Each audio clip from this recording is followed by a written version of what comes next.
Welcome back, all 1,300 of you fellow poker junkies, to another episode. We're headed to the Pearl. The action is always good there. It's a Friday. Got to run in with my buddy Adam in the morning. Now it's time to go play some cards. Let's get to the table. I'm never so packed for the stack. Never lied on the rap. Got a bag from the way that I write it. Queen Lincoln Tyson.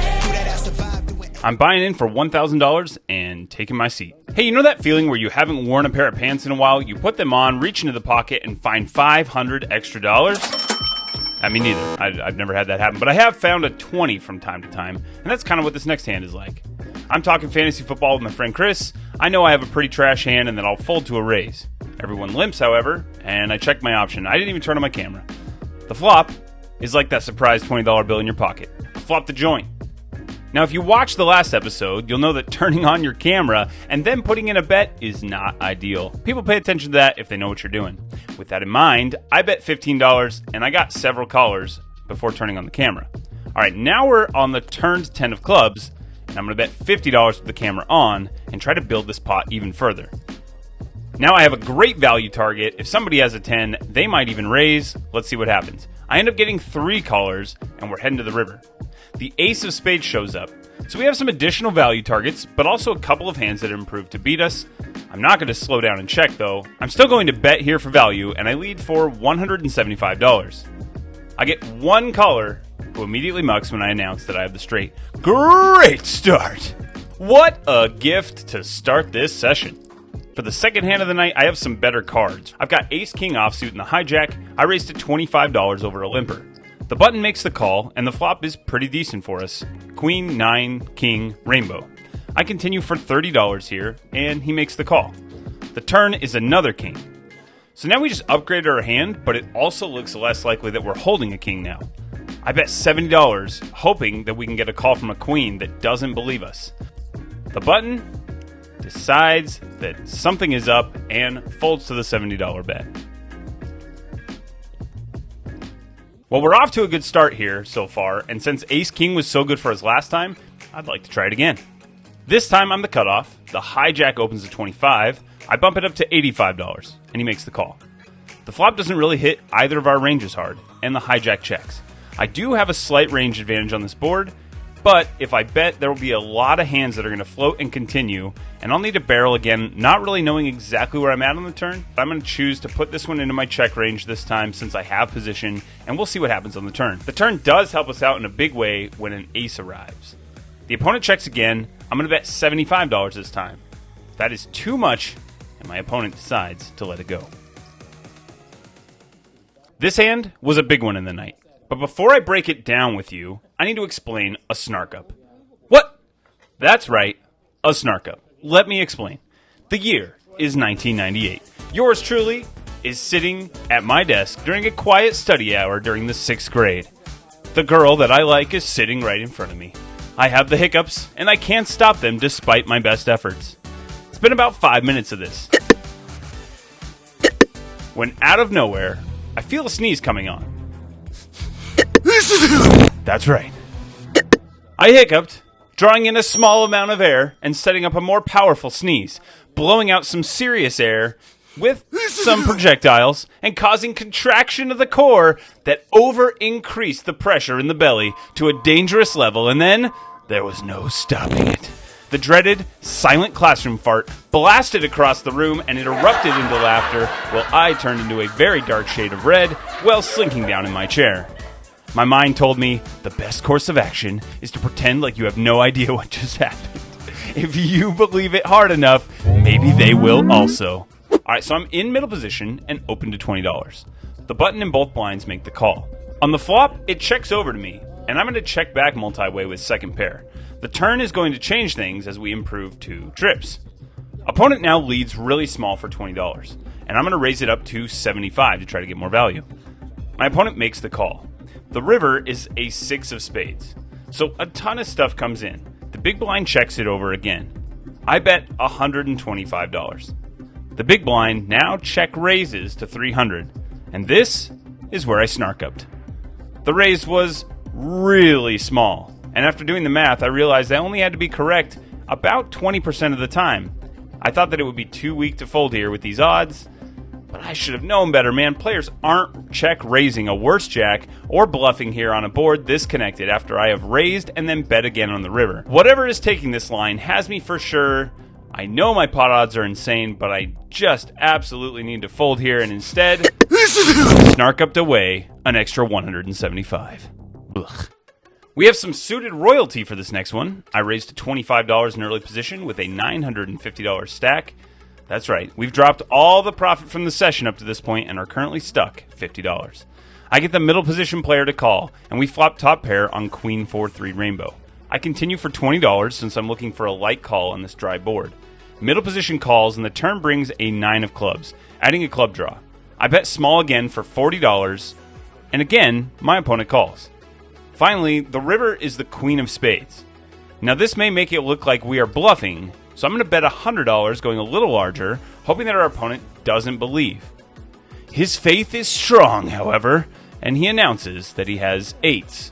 But, because he is a believer, he folds. Well done, opponent. You win this time. This next hand is against my buddy Adam. We talk hands all the time on Discord, and I know he's a very capable player. I'm in the process of raising to $25 in early position as an open, and Adam doesn't notice that I'm still in, and is in the process of raising to $20 at the same time I'm putting chips in. Now his raise ends up being counted as a call, and he says, shoot, I would have 3-bet you instead. The flop comes down Queen 9-3 with 2 diamonds. I continue for $55, and only Adam calls. The turn is the 9 of clubs, adding a second flush draw. I bet again for $115 this time. Adam calls a second time. The river is an interesting king of spades. Now this is a really interesting spot because most of the hands that have made it to the river here are Queen X combos. There are a couple of them that I could get value from. There's the Queen 10 and the Queen Jack combos.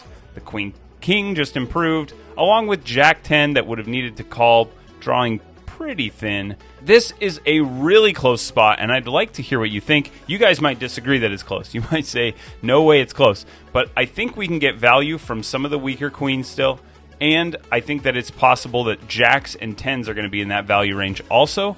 My thought was, if I check, I don't know how much Adam's actually going to bluff. Now that said, Adam is probably more capable of making a move than most, and so I probably should have given him some rope to see if he would take that line. But he's also a smart thinking player. I just saw a lot of checkbacks coming, and I thought maybe I can get some value. I end up betting for $225, which the sizing is also fairly large. Probably could have gone a little bit thinner on my bet. Ultimately, I don't like how I played this, but I just want to hear, would you bet this spot, and if so, what size would you use? Tell me in the comments below. Adam ends up releasing his hand. We talked later. He said he had Queen Jack, so did put him in the right category of able to get value. Went a little too big looking for that value. But in general, is it correct to bet here? Not sure. Really close. Hold on just a second. We still got some poker left to talk about, but before we get to the next hand, we got to talk about something really quick. So far on this channel, we have given away $1,560 to Patreon supporters. Thank you for your support.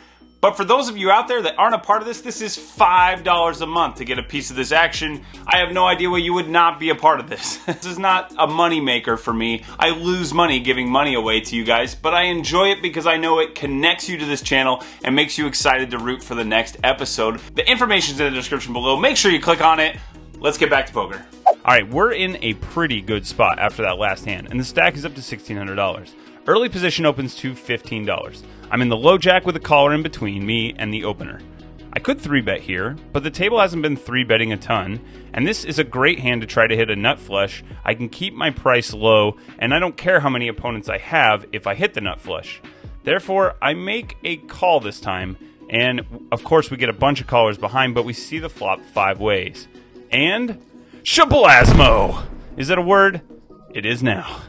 You try to tell me I'm not a trendsetter when later this week, you yell Shablasmo when something good happens. Huh?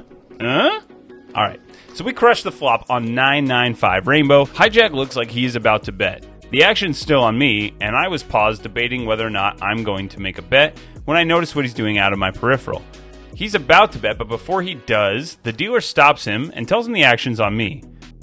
I think for another second or two, and then just check to him to let him put the money in. He now announces he doesn't want to get trapped. and checks behind. The action checks through. The turn is another 5. Gorgeous. And even better news is that the early position player now bets $35. I'm just going to call here and hope that the pot builds behind me with other players as well. I can't really lose this hand, so let's just allow it to build as much as we can before we go for more value on the river. That way, if I'm chopping, I can chop the maximum amount of money from a worse hand that stays in and stays involved.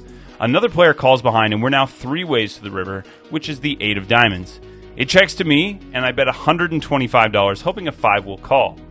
Both players call, and it turns out that we don't have to chop it up at all. We've made a great amount of money here, and I'm starting to get tired. I play another couple of orbits, and then decide I need to go before I play too tired and give everything back. You know those moments where you look around the table, and you realize, I have no idea what just happened that last hand? That means you're tired, and that's exactly what happened. Time to rack 'em and roll. Into the session for $1,000, out for $2,045, meaning we finish with a profit of $1,045. Now it's time to share the profits and to invest some profit into that retirement account. With that win, these 3 Patreon supporters are getting $35 each, and they're paying $5 a month. That's 7 months. That brings our total giveaways to $1,665. Get yourself a piece of that action. All right, as far as the investing side of things, with this win, we're going to take half of our earnings and invest it. If you're not familiar, I'm attempting to use poker to retire early, and so I've given you kind of the stock side of things on a weekly basis, and then these poker vlogs are just going to continue. If you're interested in early retirement through poker and you want to follow that journey, I'll link that down in the description below. That's going to be part of this channel moving forward, so you can expect more of it. All right, thanks for being here. So appreciate you, and make sure you click that link, get signed up, get your money, get paid. See you next time. Shablasmo!